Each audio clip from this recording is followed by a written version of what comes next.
Yes. Yeah. Good evening to all friends who have joined in this session today. We are Azim Prenji Foundation. Welcome all of you to the 16th session in the Gandhi150 webinar series. We have had the opportunity to listen to and interact to various eminent individuals in the series so far. And today we are delighted to have Meenakshi from Puvidham. Good evening, Meenakshi. We are very happy to have you here. Before you begin, I would like to actually give I would like to actually give a small introduction about you to all the viewers. Meenakshi is an educationist, environmentalist, and an advocate of sustainable living practices. She is based in Nallambally village in Dharmapuri district of Tamil Nadu. Meenakshi is a trained architect who has great interest in sustainable technologies and developing sustainable infrastructure. In the year 1992, she and her husband had moved to Dharmapuri, got some land, and were involved in organic farming. Over the years, even the farmers staying in and around that place were influenced and got shifted to organic farming practices. In the year 2000, Meenakshi started Puvidham Learning Centre, a school to work with children, help them to adapt to various sustainable and self-sufficient lifestyle. Puvidham has actually played a very remarkable role in demonstrating these values to the society. In today's webinar titled Nurturing Sustainable Living and Egalitarian Society Through Education, Lessons from Gandhi, Meenakshi will discuss the role of education in developing individuals who are self-reliant and follow a sustainable lifestyle. She'll be sharing on different practices followed at Puvidham, which is adapted from Mahatma Gandhi's Talim principles of nonviolence, self-governance, and education for the hand and heart. She'll also narrate the effects of these education among the kids over there. I request all viewers to put their questions in the chat box available on your screen. We'll take up those questions at the end of the talk. Now I'd like to hand over the session to Meenakshi. Meenakshi, please take over. Good evening to everyone, and thank you to Azim Prenji Foundation for giving me this opportunity to share my experiences and learning. So I thought the best way to start was to start with my personal journey, and then we go on to what it evolved into, which was the school and our way of life and freedom, real freedom we talk about in our school. So I was actually born in Uttar Pradesh and then brought up in Mumbai all my life. And it's in Mumbai that I did my architecture studies from JJ. As I was living and moving around in Mumbai, my life experiences generated a lot of questions.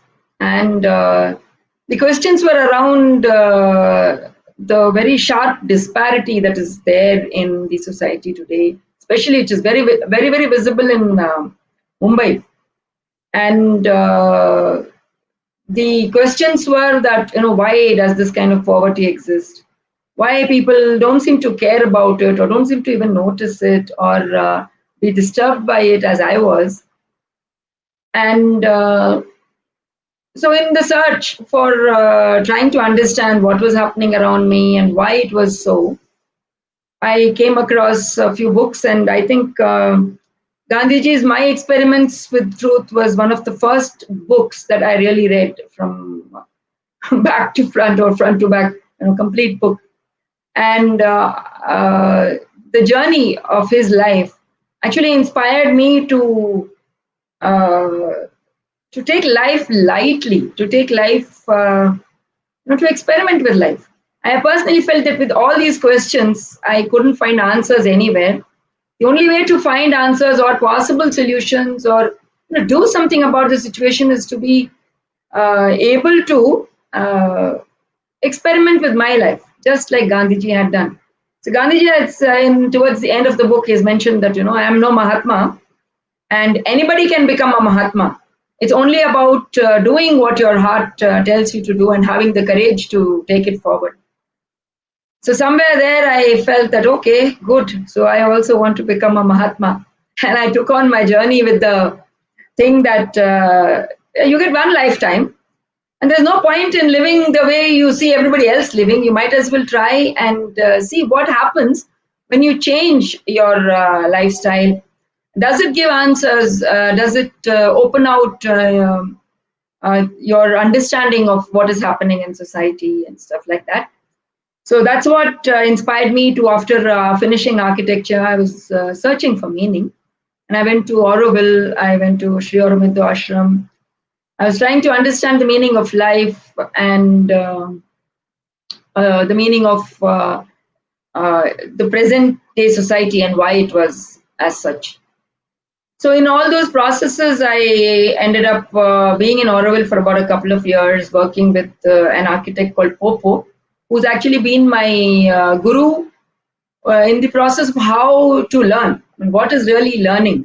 Because as I went there and I was working with him, he was very clear that as an architect, you can't just sketch on a piece of paper and say you've done your job. You have to see the building through. It has to come out and become a living entity. And in that process, so my process was like started with design and then took it through till the end. And in the process, I ended up working with the workers, doing the laborers' work, doing the masons' work, doing the painters' work. And every day from 8 to 5, when I worked there, that's when I really realized that I had actually wasted my life in school and college. I had not learned anything. And there was a big gap in what I thought and what a reality entailed. So there was, again, my thought process was like about society and education. That's when it started to come together. And I somehow felt that the root of all the causes of all the problems in society somewhere lie within the education system that exists today. And I explored that a bit, and I started reading about Aurobindo's ideas on education and Rabindranath Tagore's views, and then Gandhiji's understanding of economics. And so while I was learning all this, I also decided that Auroville was not, it was already a society, already a city, which had a pattern. And somehow that didn't fit into the pattern of society that I had in mind. What I had in mind was a society where everybody is equal and the wages are equal. Everybody is taking dignity in labor. No work is relegated to, low or high, and where people take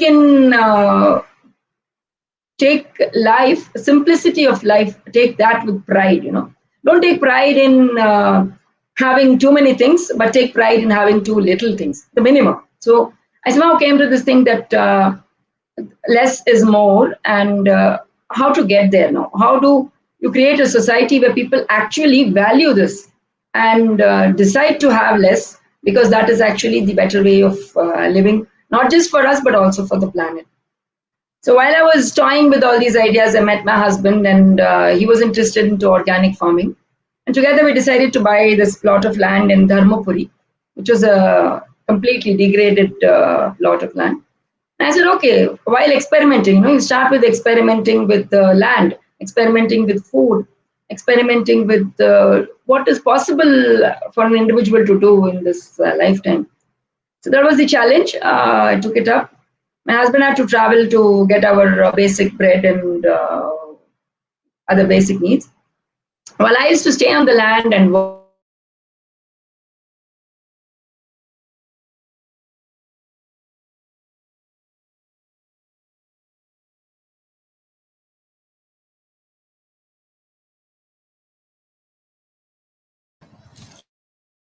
Yeah, I think we lost her.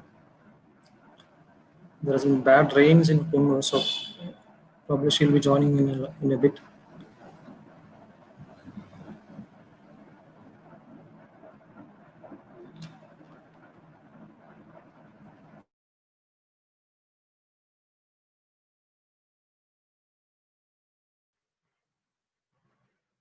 Hello. You can continue. Hello. Yes, we had actually lost you a bit. We are able to hear you. We could continue. So actually, because of the rain in the background, it seems that I lost the connection. So I'll continue from where I Yeah, sorry. was. So it was Yeah, about yeah, you can. education that I was getting, focused on. I found that um, I was working on the land all the time, and I was understanding the trees, the plants, the herbs. That's the time when I realized that in nature there is one color, green, but there's so much diversity and there's so much to learn directly from nature. During that period, I had my kids, and it was interesting for me to uh, to observe what is the process of learning. How does a child learn? Is it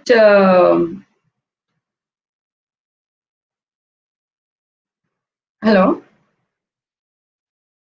Yeah, I don't know if you can hear me, but Yes, we are able to hear you. hello. You could continue. Yeah, you can continue. Yes, we are able to hear you.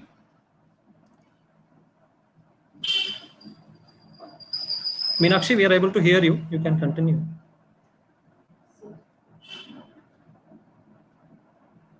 So what I observed is that children actually learn what is happening around them. While I was working with the trees, planting trees, watering trees, my children used to come with me and water them.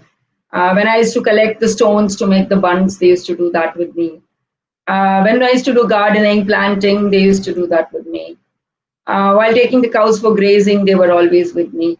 And I realized that the process of learning is connected directly with exposure and what the child observes. So, and how the child relates to it, how the child feels attracted to a particular idea or a particular thing or a particular flower, and then asks questions and goes on to share that learning with the adults around, and then we are also able to uh, share that back with the kids. So the whole process of learning was essentially that the child observes, then tries to explore and experiment and express, and then goes in back into itself and tries to self-correct. And there is also correction from the adults around. So that was the process of learning. And then the understanding of like, what do they learn? What do children learn while they are in the process of learning? So they learn whatever they are exposed to. So if children are exposed to gardening, they will learn gardening. They're exposed to spinning, they will learn spinning. If they are exposed to just books, then they will just learn to read books. And the attitudes, they also learn the attitudes of the people around them. What people around the children think about work, what the people think about others, what the people think about the child itself. All this has a bearing on what the child is feeling and learning. And the most important thing was the way the child learns is it's very natural. There's no stress involved. There's not like I have to learn this today. It's a very natural process. And as the child goes through the process of learning and learning from its environment, it also contributes to its environment. So in today's education system, the child is not contributing to everyday life. The child is okay, reading and studying and trying to always look for the future. But naturally, a child wants to learn so that it can contribute and it can understand its immediate surroundings. And uh, that gives them a feeling of self worth. The child feels very good about itself when it feels that, okay, I can do this, I can help, I can create something, I can chop vegetables, I can wash my own clothes. So in this, the confidence of the child increases, and the usability. The child feels that yes, I'm something, I'm usable, I'm useful, and I am a very important part of whatever is happening around me. The feeling of self-worth slowly increases as and when the child becomes more and more independent in its actions and its thoughts. So it can contribute. So this is where I was very impressed with the thought that, we as adults, we kind of the child is considered as something incomplete and unable to contribute, and okay, we need to do this for the child and that for the child, but actually the child is able to do a lot for us and for its own surroundings and its own life. And that was what was very heartening for me to see, that children are not only interested in taking part in everyday life, but they are also capable. They're also capable of contributing to our thought processes, because as adults we have stopped questioning things. We have become, very narrow and very rigid.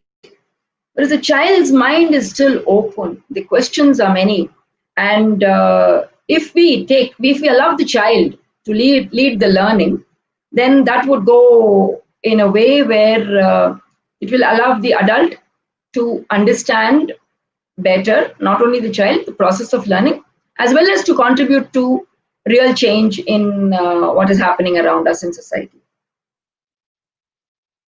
And so in that process, I felt that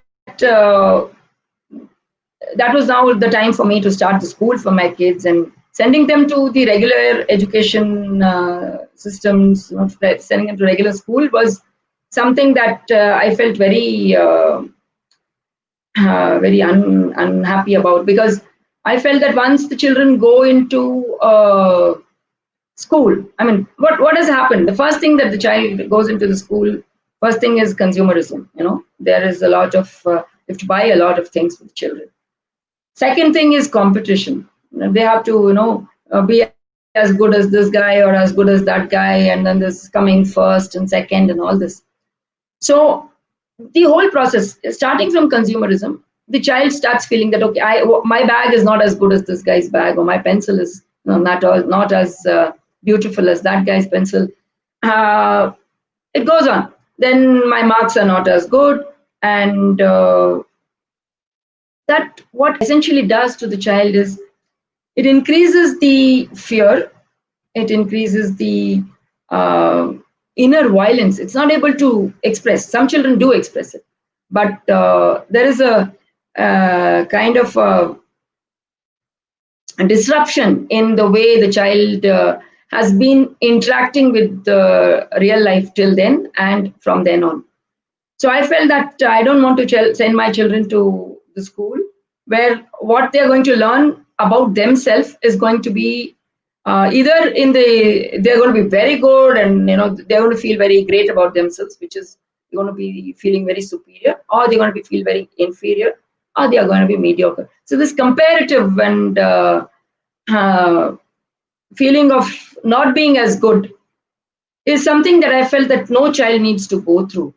So the whole idea was to take the child, the natural learning process of the child forward along with the child, with the ideas of what we had started living over there. We had started living in Puvidham. We had come to a conclusion that there was no life without taking care of our environment, that we have to be very conscious of what we consume, that we have to be a very integral part of nature to be able to continue our evolution towards the learning process of whatever that we are supposed to be as human beings. So as a part of that, the best way was to allow the child to experience. So they learn through experience. So we provided a space where children learned to grow their food, where children learn to spin, to weave, to become independent, to cook their own food. And through all this work, the children have a lot of questions. The children, they learn how to cooperate with each other. They realize that, if somebody is not growing your food, somebody is not cooking your food, somebody is not helping you with everyday things, you actually cannot survive. So they, while they are doing all this, they understand the importance of being together with people rather than being individualistic and coming up with the thing that I am more important. So the we becomes more important when you do a lot of work together with your friends.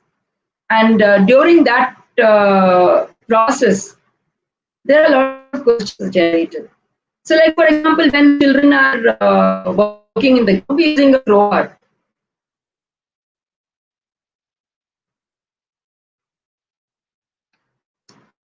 So while you're working in the garden, children are using a crowbar. Those are actually unit to dig it. That's a labor. So all we need to do is connect what is happening in the garden with what is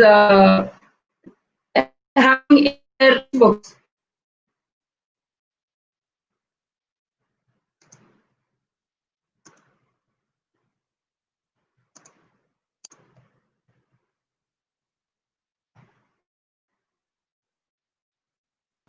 Yes, Meenakshi, we are able to hear you. You can continue.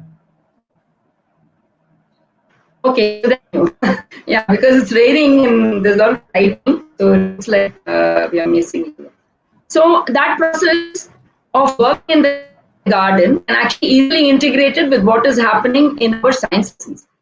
While we are working, we're using the lever, we are using the pulleys to draw water, then we're using all the sieves to separate the different seeds and the different soils, grade the compost.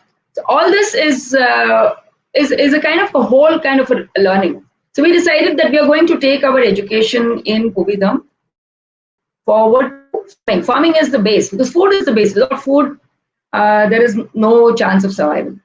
And the other thing is that we are living in a rural location, and the children are their education, whatever they are learning, has nothing to do with what their parents are doing. So that actually interferes a lot with their self-worth, the feeling of who they are. And so we glorified agriculture, we glorified farming, and we decided to interlink all our learning through farming. So farming is the basis. And then there are a lot of crafts. So there is spinning, weaving, there is clay work, there's woodwork. Then there is also the process of taking care of the land, taking care of soil and water conservation, understanding how the rivers flow, understanding how trees come, what are indigenous crops, understanding our own body, knowing about which herbs help us to heal, what we should eat, how that helps us to become healthy and stay healthy. Instead of depending on somebody else for understanding what's happening in our body, we felt that it's very important to learn about ourselves, our body, how it functions, and what are the different attributes, that bring in our learning about ourselves. So, our capabilities. So when a child is working in the garden, he feels very, very empowered. No, feel that, oh, I can do this. Look, I've planted a seed and then I'm able to grow my own food. That feeling of independence, that feeling of self-reliance, that is something that gives a lot of confidence to the child. And we realized over the number of years that we have worked with children now for 20 years, that is the most important thing, that the feeling of self-confidence. Once a child feels that he's capable, she is able to do everything that she needs to do for her own life, then learning is a very easy thing, because then they decide what they want to learn and then they can take it forward very easily. And they can take challenges. They're not fearful. They're very courageous. So they can experiment in their own lives with whatever it is that they're doing. And they are not also bound by these rigid things that, this is the kind of, this is what you have to aspire for. This is what you have to gain. You have to have at least a car by the age of this, and you should have a big house. What they are learning is what is important to be happy, healthy, and free. So freedom is, once you are experiencing the kind of freedom that a farmer experiences, the kind of abundance that a farmer experiences, you don't really feel the need to go and work anywhere else, you feel that, okay, I can take care of myself, I can take care of basic needs, and I can use my time to be creative and do something about whatever it is that I feel very passionate about. Those are the kind of kids that come out of an education system like this. Each and every one of them, the children that come out of this education system, each one is a leader, because they have led their own life on their own understanding themselves completely, understanding how it works when you work with your friends, with your people around, with the community, and understanding how to integrate themselves and nature, and giving value to these things much more than giving value to monetary progress or success, or whatever it is that you want to call. So this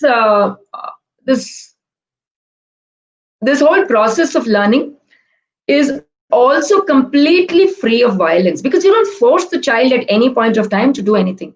You allow the space. So these are all the activities that are possible. You can do all of this or any of this or none of this also. We don't force it. If you don't want to do anything, it's fine. Because we realize that children actually, see, learning is an instinct. It happens naturally. Every child wants to learn. The only reason why they are not learning is because they are not feeling good about themselves. Their self-concept is not yet very clear. They don't know themselves. They feel inferior in some way or the other. So we give them that space and time where they can, realize that nobody is judging them, one, and there is nothing to fear. So they can open out, they can speak. Once all these things have been taken care of, learning happens. It is a natural process of growing up, or actually it is a natural process till our death. It should not be that, no, I'm learning only till the age of 21 and then I stop learning. That does not happen. And that is what we found. Children learn. That is, they learn what is happening around them. And what is important is, what are the opportunities that you're giving them? What are they being exposed to? So in our school, children are being exposed to all of this. Yeah, they're exposed to all these crafts. They're also exposed to conflict resolution. They are also exposed to self-governance. They are also exposed to self-discovery, know who I am. Give them time. Tell them, go take a walk in nature, be alone. This fear of being alone, which is there in a lot of kids. A lot of kids just talk all the time. They need already all the time 5 or 6 people around them. I feel that is something that somewhere they lose touch with themselves when they go more outside. They need also to go inside. The process of learning is also a spiritual journey, which has to be started at a very early age. So we allow the kids to be in nature alone, do something by themselves, write, more of their own experiences, rather than learning textbooks and learning from textbooks and learning subjects. So we feel that it's more important for them to express what they have, what they know, and from there we take it forward. So we, in our school, we do not subscribe to learning from subjects at all. Learning as a whole, and learning is something that is connected with everyday life. So cleaning the campus, taking care of your friends, taking care of a wound, knowing which herb is useful for what. This is more important than mugging up what is a simple machine. And anyway, they're learning about the simple machine when they're working. They're learning about the gears when they're working with the charkha spinning. So the learning is integrated with the work. And children are very happy because they feel that they are... So there is a very direct connection with real life and learning. So this integration. So normally we disintegrate learning into these different subjects, segregated. What I feel is that when we disintegrate learning, separate it, segregate it into subjects, we actually also somewhere we disintegrate the individual. The person becomes scattered. There's no integrity. So we feel that learning should be an integrated process. It should be a process where the child is not learning different things and separating and putting them into boxes, but taking the whole thing and learning as life, everyday life, step by step by step. So in our school, we have decided to take learning forward through work And the dignity in labor is very important. For that, we definitely need adults who believe in this philosophy and who can be good role models for the kids. And because the children don't follow what you say, they actually follow what you do. So the teachers, the adults around, we work, and when we work, the children join us. And there's a lot of joy, there's a lot of sharing, there is a lot of questions that many of them we are not able to answer. We all look for the answers together. So this humility in surrendering that, yeah, I don't know the answer to this, let's find it together. This is something that helps us to take this forward with the children. The other thing that what we do is the children get a lot of time to do theatre. So there is self-governance. The whole campus is managed by children's parliament, and every month the children put up a small play or dance. So this we feel helps them to take role models, to take to play, to role play, and that increases the empathy that the child feels towards different characters, towards animals, towards plants. You personify, you become a tree, and then you say whatever you're supposed to in the drama, you write it. So this empathy, how do you teach empathy? The only way to teach empathy is to make them feel it, no? So through acting, through theater, that's how they learn all of this. And all work is equal. So whether you're cleaning the toilet or you're cooking that day, everything is done in a rotation. There is no fixed thing that any one person is good at this, so this person will be doing only that. Whether it is good or bad, the person who's cooking, whatever they cook, is eaten by everybody. And we give feedback. We give positive feedback, not negative feedback. So that is the way we interact in the school space. What we have also found is that children are very forgiving. Even as adults, sometimes it happens to all of us. We suddenly get angry and we tell something. What are you doing? And then what we have learned is that when we do something like this, we say, okay, I'm sorry, I shouldn't have spoken like this. This is not the right thing. I had some other things in my mind, and so I spoke like this. And they forgive, and then they're saying, okay, fine, it's good, it's okay. But what actually that does also to the child is that they are able to admit their mistakes, and they are able to forgive themselves and forgive others. So the level of tolerance that children feel and have really is phenomenal because of the process in which they are. There is no space for authority over here. Everybody is autonomous. Everybody is cooperating with each other. Everybody is helping to make that space functional and improve in its functioning more and more. So I think more or less we have shared what was happening. Yeah, so I think I'm open for questions now. If should I read out? So there is one question here. Yeah. Share your happiness and challenges.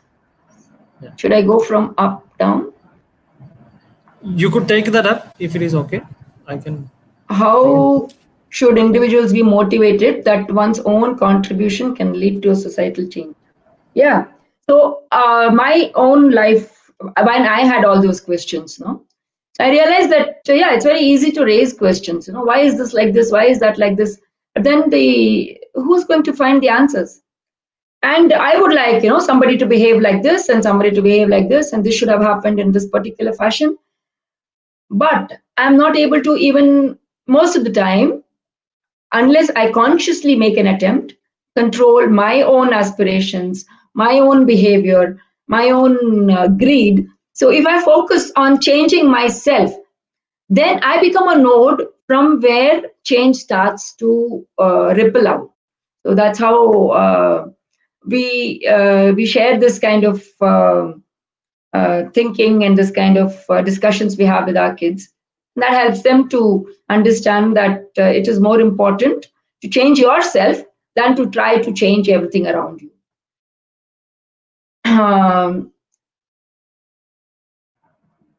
Okay, our school experiences, need for conservation in your district and how you connected it with education. Yeah, so Dharmapuri is a very dry and arid region. The soils are very poor. The soils have been degraded over years and years of deforestation. And the only way to bring back this kind of soil is to make the children to understand the importance of the soil. So without soil, there is no food. Without food, there is no life.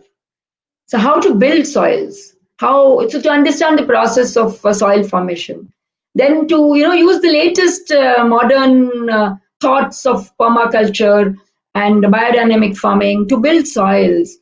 And so this is what we teach in our school. This is connected directly with what they are seeing around them, and this helps them to contribute to the health of the soil around them. So that is what we do. Could you describe about the children's parliament in your school? What processes do? Okay, so the children's parliament mostly in July, in the second month. After the first month, we allow the children to come and settle down and all. Then in July, we have elections, and the youngest to the oldest, all of us, we vote. The children from the age of 10 to 14, they stand for elections. And there are some 9 different departments. So there'll be water, there'll be agriculture, there'll be medicine, there will be health and nutrition. So like that, there will be different departments, arts and crafts, and each department will have like 2 or 3 contestants, and then we'll all vote for them. These 9 people will then take charge, and they will appoint their associates, and together they will take care of everything that is happening in the school. And once a week they will come together as a jury, and they will solve all the issues that children are having amongst themselves. So there could be some issues of some fights, whatever small things. So these kids will talk to them and say, okay, so what really happened, who started the problem, where did it lead to? And we help them in this process. And we feel that this process of understanding that whenever there is a problem, there are always 2 sides, and then the forgiveness. So we say that, okay, so what do we do now? Now we found out that this person has done this and this person has done this. So how do we solve the problem? So in the end, the solving of the problem is always hugging and asking for forgiveness from each other. It doesn't matter who started the problem or who ended it, but we were both in it together, and without my contribution, you wouldn't have taken it forward, whatever the issue. So let us together share it and take the burden. So that's how it's created in our school. Okay, then what is your the words of Meenakshi reading? Nonviolent. Yeah, so I can tell you very clearly and very surely that we have about 100 kids in our school, and we have had days when none of the adults are around, and the children take care of themselves, and we don't have fights. Children don't have violent fights. That's something that is a very rare thing, and that happens only when we have a new child that has come in, who's not been in this space, who's feeling insecure. So yeah, it is really very possible to have no violence among children. Yeah, Meenakshi, Parents of can I just Puvidham actually come to Puvidham with the very clear thing that I don't want my child to be an engineer or a doctor. I want my child to be a good human being. And we also say that, if you're looking for academic performance, this is not the place. What we are doing here is working with the emotional intelligence of the child, working with the child's understanding of the world and his role to make it a better place. So our parents actually understand this, and they are also experimenting with their lives and their children's lives. So we honor that, and we are very grateful to them for coming and joining in our experiment. Meenakshi, are you able to hear me? Are you able to hear me, Meenakshi? Okay.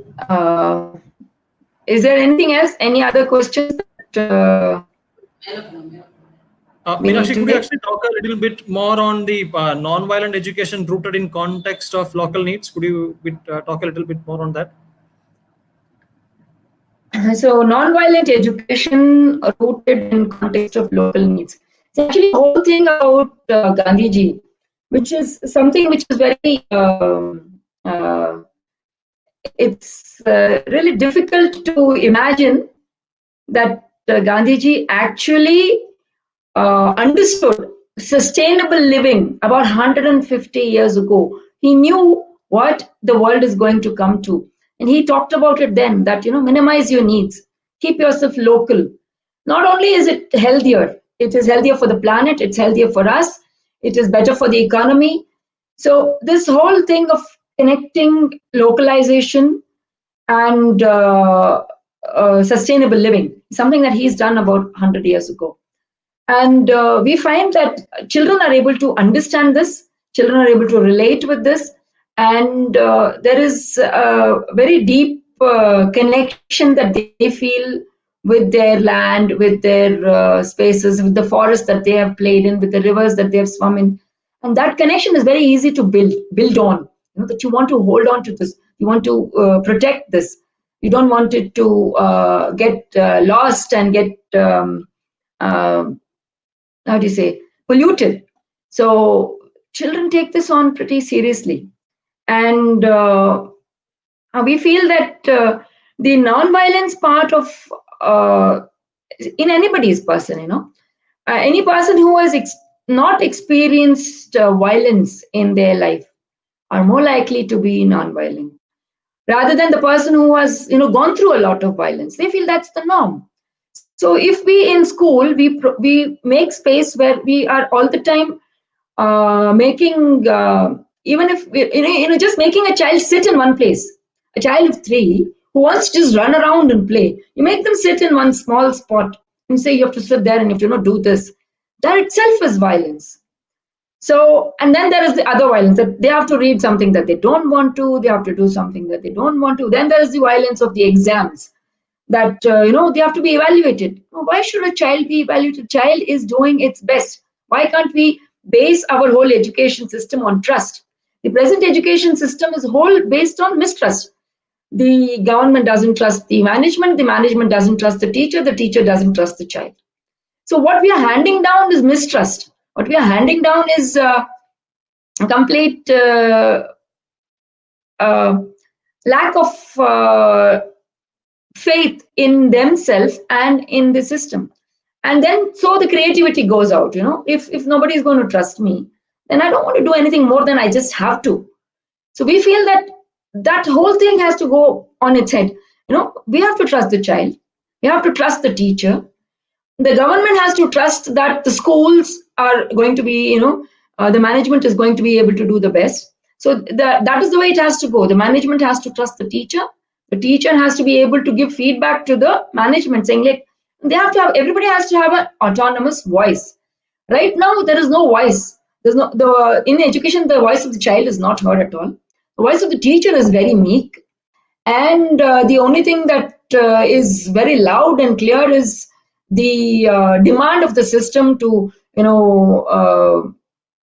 force people to learn something that they don't want to. So I feel that there is violence, hidden violence in the system, and that's where all the problems are from. What in your experience are the shortcomings? Okay, the shortcomings. The real shortcomings were personal, as individuals, because we have to, when we are in a space like Puvidham, each child is a special entity, is a unique entity, and we have to give each child that unique space. We have to make each child feel that they are very important to the functioning of the whole space. And at the same time, we have to contribute our share of whatever it is that needs to be done, whether it is digging up the land or cleaning the toilet. The adults have to be involved completely. And our learning, that has to be shared with the children. So we have to be all the time in the learning mode. We cannot be in the teaching mode.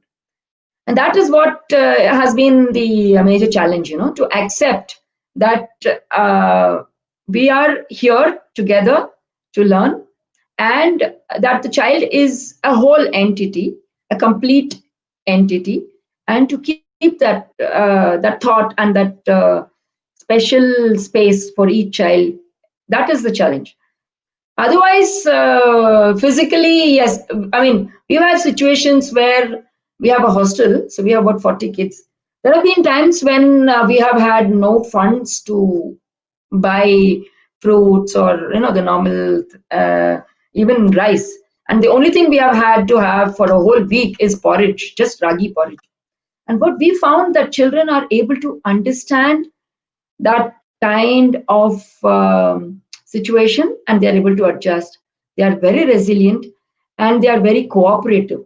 They don't make a fuss or they don't make a halabula about it. Yeah, fine. So if this is it, then this is the fare. We will adjust. But what you cannot take away from their freedom, they are free and they are happy, and that is what is important. The food, the other things they are not so. They're not standing out so much because nobody's giving importance to those things. Yeah. After 20 years in Nallampalli, explain yourself. After 20 years in Nallampalli, we have really learned that if we, surrender ourselves to nature, and if we are able to observe and learn directly from nature, then we really don't need any other teacher. That's what we have learned.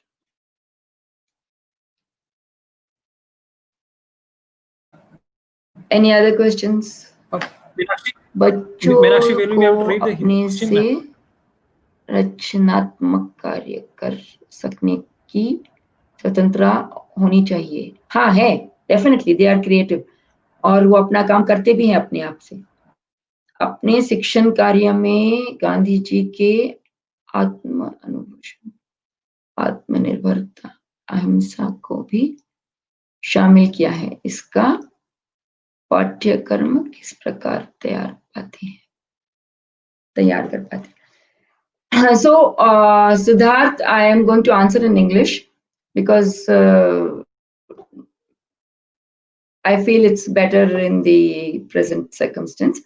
So yes, the whole thing about Nai Talim that Gandhiji had visualized, it was much beyond what we are doing in Puvidham. I mean, he was thinking of creating artifacts which could be sold, and from that the children could, the teachers could be paid. We are not there yet. But yes, there is a space where children can create, they can learn, they can experiment, they can grow food, and the experiment is also done very systematically. So we say, okay, you decide whether, if you want to do an experiment on whether this particular crop, which season is it better grown in, then you have to keep a record of, like, I planted it on this day, this is when it sprouted out, and these are the things that I did, these are the insects that I found. You draw the insects, you make pictures of it, then you read about the insects, and you read about the predators of the insects. So there is a lot of learning that happens around the growing of one crop, and then it's grown again in the second season. Again, we make all the records, and you can easily compare and decide for yourself which is better. So in the process of this, there is a lot of scientific thinking that the child learns, analytical thinking, critical thinking, whatever you want to call it. And then there is also the the idea of creating knowledge. So now, normally you feel that when you read a textbook, you actually get knowledge, but that is not knowledge. That is just information. It may stay with you, it may not stay with you. But when you gather knowledge, when you create knowledge by doing things, by the same thing, like even if you're sweeping a room, you're creating knowledge that in this particular time I can do this much work. And if I want to do it clean and proper, it takes me so much time. If I want to do it shabbily, it takes only this much time. So depending on how much time I have, I can do the work either in a jiffy and okay, I can do the very clean thing tomorrow, or I can take time and make sure that I systematically do it. So this management of the self, the child is able to manage their own time and their own learning. I think that is a huge I don't know, it's a huge learning. Many of us still, even in the age of 21, we were not aware of what our capabilities are. But here the children, as they are growing up, they know that this is me, I can do this, and I can do this, whether I like it, I can do it well, or I can do it not so well. It depends on me. And even like when they're creating something, when they're, say, maybe doing an embroidery or doing spinning, the quality of the thread. The quality of the thread is your evaluation. You don't need an exam. The quantity and quality of fruits or vegetables that you have grown, that is your evaluation. That is your prize. You don't need anybody's appreciation. The plant is telling you directly, look, you've done this, and this is your bounty. I feel that kind of a feedback directly from your work is something that Gandhiji visualized, and he knew that that is what is going to create people who are willing to experiment, who are courageous, who are going to be leaders, even in finding new things. Otherwise, if you don't do anything, then there is no chance of trying to do it in a different way, or do it faster, or do it in such a way that you get better results.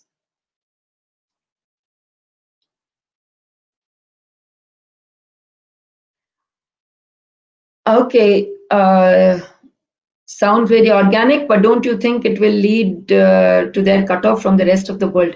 No, I'm very sorry. Actually, it links them with the world. See, they are able to see what is happening in the world, and they are able to relate to it. They are not reading the textbooks. That's the only thing they are not doing. And actually, that is one thing that is not worth doing. What they are learning is directly from life, directly from their questions, directly from their actions. They're learning. These people are going to be action oriented. These people are not going to sit and discuss. These people are saying, okay, here is the problem. Come on, now what should we do about this? And this is the kind of people that we need for the future. This is the kind of youth we need. We don't need people who can just sit in offices and discuss and relegate the work to other people. We need people who can think, who can do all together, and who can get feedback. Because, see, when I have a thought, when I bring it into action, when I do it, then I actually improve on the thought. If I don't do it myself, but it's done by somebody else, then there is no scope of improvement on the thought. The thought is actually becomes dead. Yeah, I don't know if that makes sense, but that's what it is. Experiences of my students, yes, there are plenty of students who have right now gone out of the full education system. So the first batch that we had, my own daughter, so she's right now doing her master's in architecture. And she feels that the fact that she was able to work with her hands has enhanced her understanding of spaces, of structures, and of what will stand and what will not stand. And it has also helped her to organize her own learning and plan her own actions and her own life. She's not expecting any support from us while she's doing her masters. Then we have this student who finished his masters in social science. No, MSW. What is that? Social work. Yeah. And Then he has decided to come back to the village, and he wants to work with people around, planting trees and improving the environment in the village so that more and more people decide to stay back in the village. So I feel these are people who can, who will impact what is going to happen tomorrow in that village. They are not people who left the village. These are not my daughter. They don't want to leave the village and go and live in a city and have a big house. No, they want to do something for the place where they were born and where they were nurtured.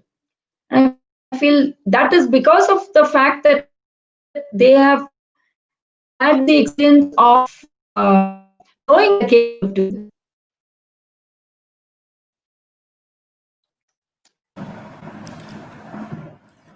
Yep. Meenakshi, actually, could you share some of your experiences of any student sharing how education at Puvidham had actually impacted her? Yeah, I think I answered this, impacting the children. Many of the kids, what we have found that, see, we are in a rural area, and a lot of the children, actually, their economic reality is very tough. And these children have actually lived through it and taken courage, taken steps to stabilize themselves, all in a very diplomatic way, in a very congenial. They've been very nice in the way they have taken this forward. And we have a lot of stories where the child was married very early because in the villages that's what they do. They marry you for 16, 17, 18.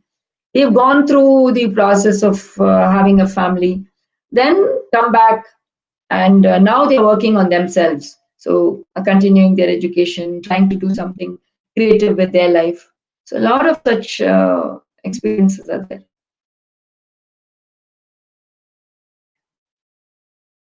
Any other questions that I missed? There is one up on the screen. Could you Okay. split? Yeah, children. So actually, whenever there is an issue in the school, what we normally do is we have a children's parliament. The children's parliament deals with the issue. We as adults are there to facilitate it.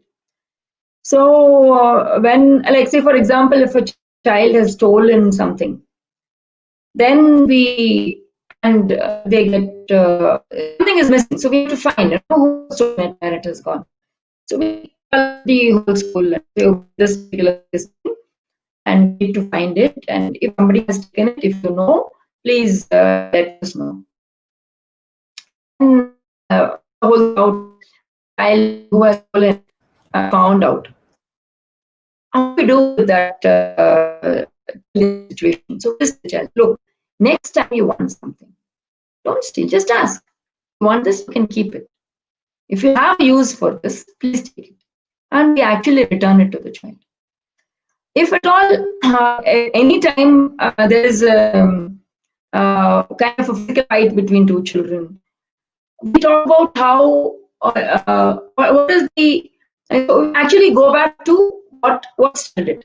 Like, for example, if two children have had a fist fight, and say, okay, what happened? How did it come to this?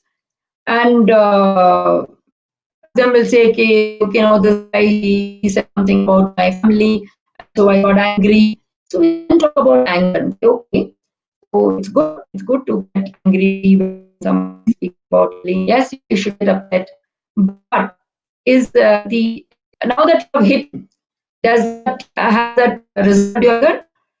And so when we talk about that, then the children kind of say, yeah, it's actually not important to react.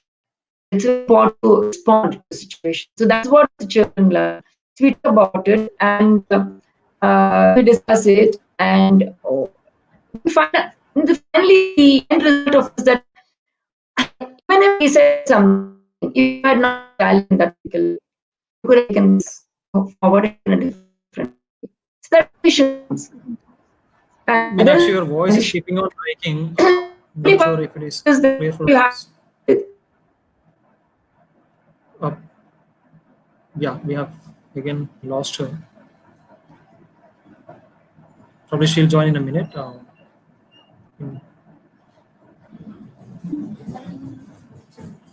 Yeah, till the time she joins, I would like to quickly share an experience of meeting some of the students from Puvidham.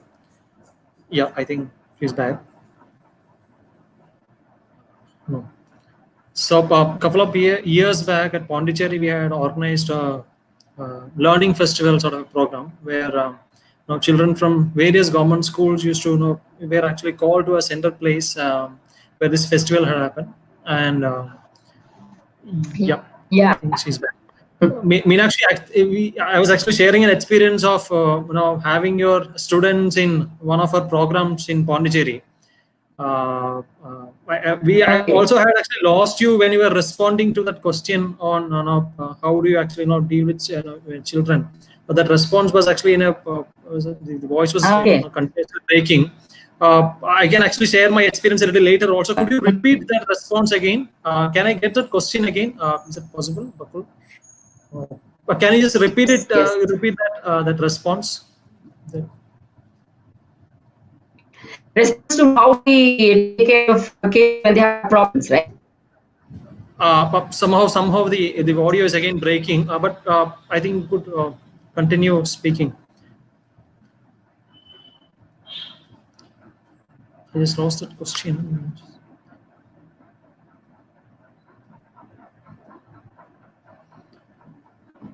Hi, Gladson, can you hear me? Yeah, I can hear you. Probably probably the question that will come again. I'll just continue sharing my experience of that. Now, few students coming to one of our programs. There was a learning festival, and your students were actually called, invited as resource persons. I mean, they were actually doing activities on making herbal tea, soap, You could actually take up this. That's what the whole process of working with children in that space of conflict resolution. That is what we found is the most important and the most relevant in today's world situation. So the children actually, whenever there is a fist fight or a issue between kids, what we do is we bring both the parties together, and actually the whole school is sitting there, and we talk to them. We ask them, okay, what happened, so we try to get to the root, to the beginning of the problem. And the thing is that, okay, if one child says that this guy said something bad about my family, and so I got angry and I hit him, and then that guy says, okay, because he hit me, I hit him back, and then it grew. So then we try to talk to them about how is it. So the first thing that actually we say is that it's good. Anger is a good thing, because when you get angry, it says that you are in a space where you want to make change. Because you get angry with things around you, and then only you can make change. So yes, it's good that you got angry, but the way you dealt with it, that is where there is a mistake. That is where, maybe you could have done things better. What else could you have done? So we try to ask them. So one of them they'll say, I could have let it go. So that is the most important thing. So we can let things go, and we don't have to react in that particular way. And maybe you could have asked him, why are you saying this? Does it make you happy to make me unhappy? These are the kind of questions that you can ask, and then take this thing in a different direction. So we found that this really works with the children.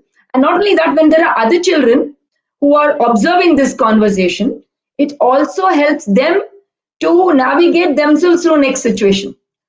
So we don't do individual counseling. Whenever there are issues, we don't do individual counseling. We believe in group counseling, because we are living together as a family. Each of us needs to know what is happening, what is the problem, and how to deal with it. So this is how we do it. Dealing with adolescent problems in the school. Yes, again, we actually give the adolescent children a lot of space to share their feelings. There is no taboo on friendship between boys and girls. We actually encourage it. We said friendship is very important, because if there is no friendship, then it will become into corrupted things like supposedly love and stuff like that. So, and the other thing we do is we do this sex education as a group. So from 10-year-old, we bring all the kids together, and we talk to them about the changes in their body, changes in their emotions, changes in whatever they are feeling, in changes in values, in changes in how they can question things, because now you are semi-adults. And in the process, the boys and the girls, they are sitting together in the same place. We openly, very delicately explain to the boys the processes that the girls' bodies go through. And the girls are also told about what are the, I mean, everybody's told. When we are talking about the boys, the girls are there. So actually what happens is there's a lot of empathy that is generated. The boys are actually, in a way, they are able to understand the problem of menstruation that the girls go through. Actually, and did an experiment, because some girls refused to go to play when they had one team member less. One girl was not going that day to play. So they asked her, and she said, "No, really, I have my periods and I cannot play." He said, "What big deal? Why can't you come? Just come and join." So then she got very angry and she said, "You don't know the pain of it." So that generated a discussion, and actually our boys, we told them, "Why don't you know? First, they sit together and make sanitary pads for each other, for the girls. The boys help doing the stitching and all that. They help in making sanitary pads already. That is happening." We said, "Why don't you use the sanitary pad? You don't have any bleeding or any other issues, but at least keep it in your underpants and see the discomfort." So we did this experiment. 8 boys of the 8th standard level, they wore it for the first day, and then second day, and they were like, "This is miserable." So, and the way the whole thing, the way they started seeing the problem changed phenomenally. So they're like, "Oh, okay, you're having your periods. Don't worry, I'll do your share of work today. You can do it some other time." Because otherwise, they used to be always complaining, "No, she's very lazy. She's not doing anything." So this empathy was generated because of these small experiments. And the boys also, they cooperated very well. And the third day they said, "See, now we know, no, now we can stop." I said, "No, you have to wear it for a week. Only then the experiment is complete." They cooperated, they washed it. So it's a washable, reusable sanitary pad. So they washed it, they reused it. And then they said, "Yes, it's a huge issue."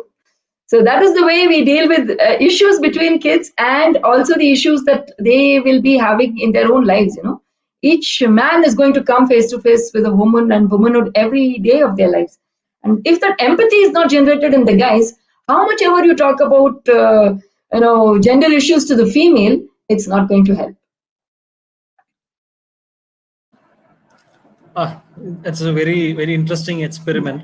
But Meenakshi, could you actually talk about integrating subjects in your school? How do you do that? How do you plan among your teachers? How is it done? So actually, we have learned different things from different systems. So Montessori systems, we have learned that children have to be allowed to do something on their own, and that is the only way they really learn.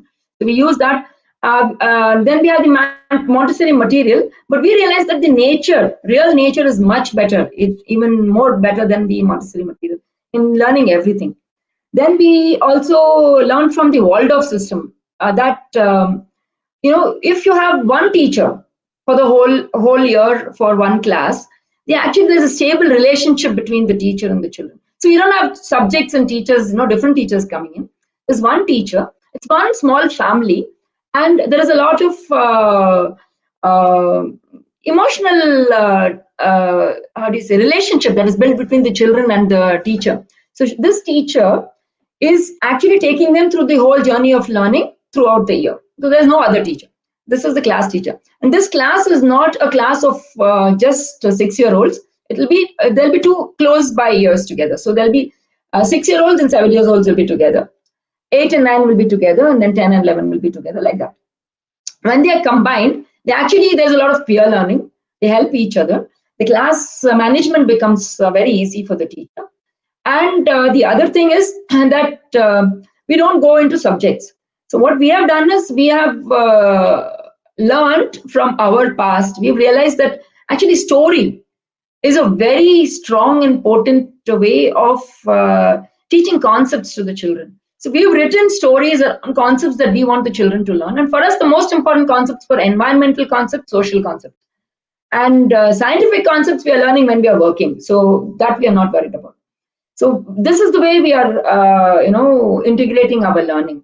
So we're telling the story, which is maybe starting off a discussion in what was happening in that period, or how can we deal with a situation like this. And then we do the activity, which is work.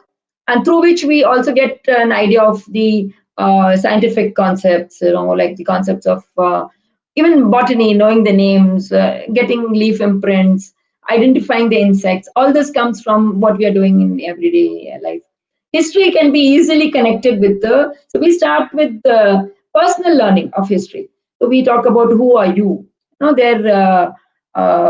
call it the family tree. Family tree is made, and then it grows. It goes backwards. So how many? So maybe last generation, what was there in this village?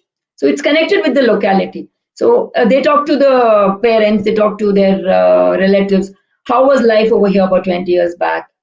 And how do you visualize it being 20 years hence? So these kind of activities are done. Geography also the same thing. They walk home. So the thing is, okay, which direction do you walk? Do you walk in the east, west, south? How do you reach home? So you draw a map. This is the path to my house. Then you draw a map of your house. When you get out of your door, what do you see? So which tree is which direction? What is here? Which goat is tied where? All these things become a part of their geography. And it helps them to navigate themselves, through the village, and to visualize what is happening in our village, in which direction, where is the water, where good farming happens, where is the dry land, and what happens over there, where is the forest. So all these things are integrated into their everyday lives. And I feel this helps them to anchor their learning and to ask questions which are very relevant. Once we start responding to that question, so that learning is not something that they've mugged up and that you can write question and answers about. But that learning is something that they will hold within them for their life. Yeah, thanks, Meenakshi. Since the time is running out, we'll probably take one last question. This is about. Okay. I mean, there is a lot of media, internet, technology, gadgets. Actually, that has been seen in this generally, and there's a lot of aspiration for kids also to to be glued to these things. I mean, how do you actually discuss on these with your students there now about self discipline or Okay. from with all these? Yeah, thanks. Yeah. Okay. So what we have found is that most of the time the children they get glued to these things because of the parents' attitudes. If the children have something to do, they'd rather do that. It's not like they want to be with the gadgets all the time. They are much happier being out in nature. So in places where you don't have nature as an option, you have to create, even potted plants, even vertical gardens, all these things is possible. This connection with real life is very, very important. Connection with life, actually. Having a small cat or a dog, this creates a bond with nature, which is something that you cannot create through any books. This discipline about how, like we show movies in the school. So what our only thing is, after we see the movie, we have a discussion. What was it that was the most thing that impacted you? What was it that you liked? What was it that you felt was redundant? So once you have this discussion, when you're watching something, there is a consciousness that this is what this is totally rubbish, and is it possible? Because otherwise children just tend to believe what they see. So these very real discussions have to be held. And about games, video games. So yeah, most of the time we have to tell them that it's not good for your brain development, and then we talk to them about it. Why is it not good for your brain development? Because actually you're not doing anything creative over there. When you're doing something, when you're making something with your hands, so your brain is thinking at that time. Is your brain thinking when you're just doing some mechanical actions, but there's nothing else. So if you have any interest in becoming more intelligent, more creative, and more resilient, then you will not use these gadgets, or you will use them to the minimum. So you can give yourself time. Say, give yourself half an hour. Okay, you want to have them, give yourself half an hour.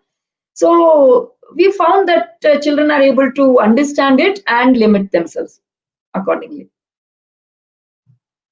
And we are not doing any online classes. This year we didn't do any online classes. What we do is we do small scientific experiments or some activities, and we tell them, you do it yourself now and see, and tell us what is happening and why it is happening.